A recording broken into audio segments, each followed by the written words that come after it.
right? What the Quran describes is beautiful. This list goes on and on. And I began to write down everything I could remember.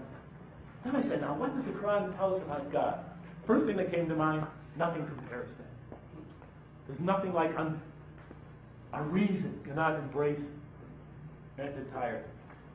I took all the words on earth, it cannot encompass the words of God. Even if all the world, all the trees were pens, and all the seas and seven seas added to it, was ink, your words could never circumscribe the words of God. All this, God is infinite, outside of, anything you can compare Him to. I thought, wait a minute, is that it? Is that what the Quran is telling me? And then it dawned on me, wait a minute. The Quran tells us a whole great deal about God. But when I was reading, I'd always just sort of skimmed over it. Thought it was just literary devices, to punctuate passages or to begin statements. I think you know what I'm talking about. But the Quran talks about God's most beautiful names. They appear on almost every page of the Quran. What does the Quran tell us about God? There's thousands of such references, and they're repeated again and again. So as the Muslim reads the Quran, this image of God that begins to build in his mind is not a physical image, but it's an image of attributes, of beauty, of what the Quran describes as the true attributes of beauty. And to God belongs, according to God, all the attributes of beauty. He is the source of all that is beautiful. What does the Quran tell us about God? It tells us He's the infinitely generous, the infinitely kind, the infinitely merciful. He is the merciful. That's why I say infinitely. He's the source. He is all the mercy comes from God. Compassion. Right? He's compassionate. The compassionate one. The just. You know what I'm going to write here. He is the truth. He is the clement. He's the defender of the oppressed. Right? He is the wise. The peaceful. Or the source of all peace. The loving. Al-Wadud. And on and on and on. Are you following? The minute I thought about it, the minute I saw those two lists in front of me, I realized, as I'm writing this list, I'm also writing this one. Everything the Quran asks us to grow in, God is the infinite source of. So the more we grow in generosity, the more we grow in our ability to receive and experience God's infinite generosity and to relate to that. The more we grow in kindness, the more we grow in our ability to receive and experience God's kindness here on earth and infinitely more in the next life when all is stripped away.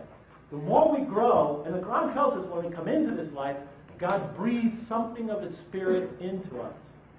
The seeds of all these things are in us.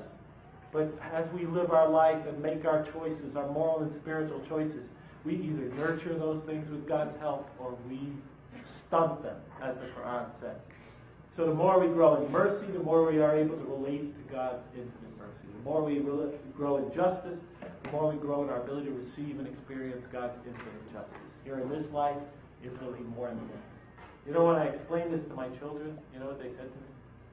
Daddy, that's the lamest thing I've ever heard. They're only like 13, 12, and 10 at that time. So I said to them, guys, let me give you an analogy. This only takes a few minutes. I said, let me give you an analogy. So, okay.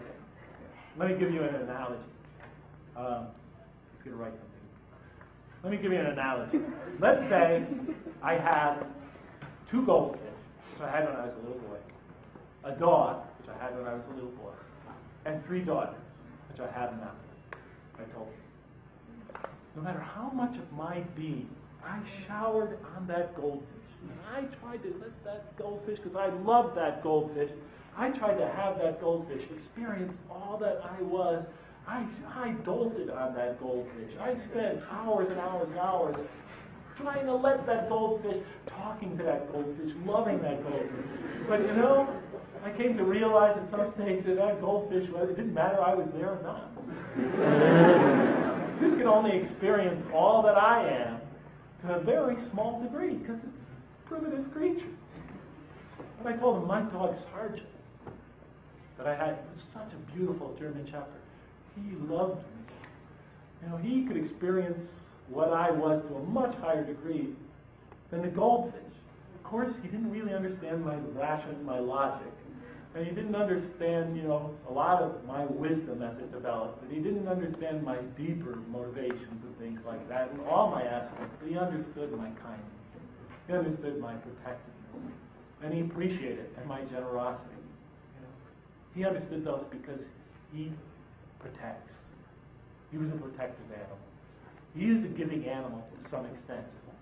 He's a loving animal to some extent. He could experience my love. But I said, you, my children, are much more complex creatures than my goldfish. The more you grow in your attributes of beauty, the more you'll be able to experience and understand and relate to whatever beauty of mine I can impart on you, and vice versa. And I told them, so it is with God. In order to grow closer to another being, we have to share something with them. So if I want to get to you closer physically, I move my body closer to you because we're both bodily creatures. If I want to approach you rationally, I approach you through your intellect because we're both intellectual beings, through arguments. If I want to approach you emotionally, I approach you with sentiments because we're both emotional beings. How do we grow closer to God? He's not corporeal like we are. He's not finite like we are. But the Quran, we grow in beauty because God is the beautiful.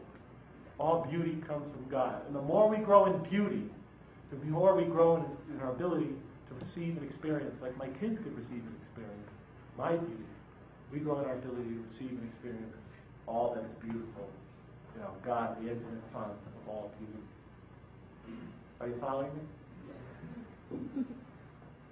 But I said, okay, that makes sense. And then I thought about it. Wait, Jeff, you've been seduced. Because it still doesn't explain. Let me go back to the other window. It still doesn't explain.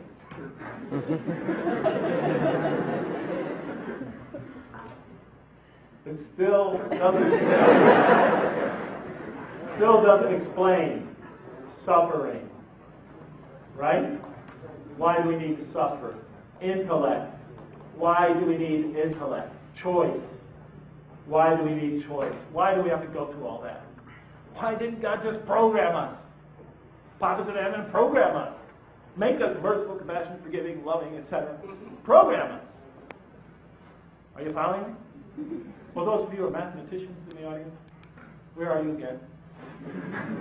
Good, you make me feel good. I feel like I got a little bit of support here. In mathematics, I'm not saying mathematics is great science or mathematicians are great or rational. Come to a department meeting in our department, you'll realize that they're just big babies. Irrational babies.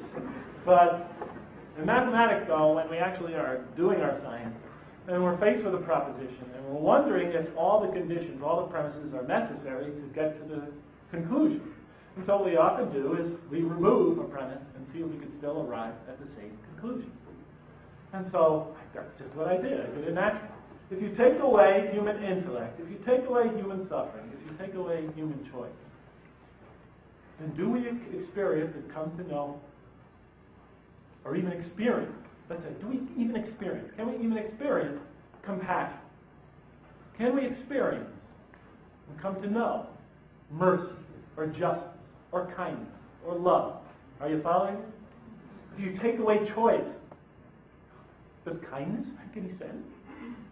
I mean, what is compassion? You see a person in pain, and what do? You make a choice. Do I help that person? Or do I make my appointment and get my check for $2,000? Are you following me? It's a choice. And would it even have been possible if humans don't face any adversity in life? Of course not. Are you following me? And it's an intellectual choice. We weigh the consequences of these choices we make. Same thing with justice, same thing with love. Truth. What is truth without choice? I never heard anybody say, Jeff, this computer is the most truthful computer on the market. It never makes an incorrect statement. We don't understand never making an incorrect statement as truth. The minute we say truth, we know it implies choice. This person always chooses to say what's right. Are you following me?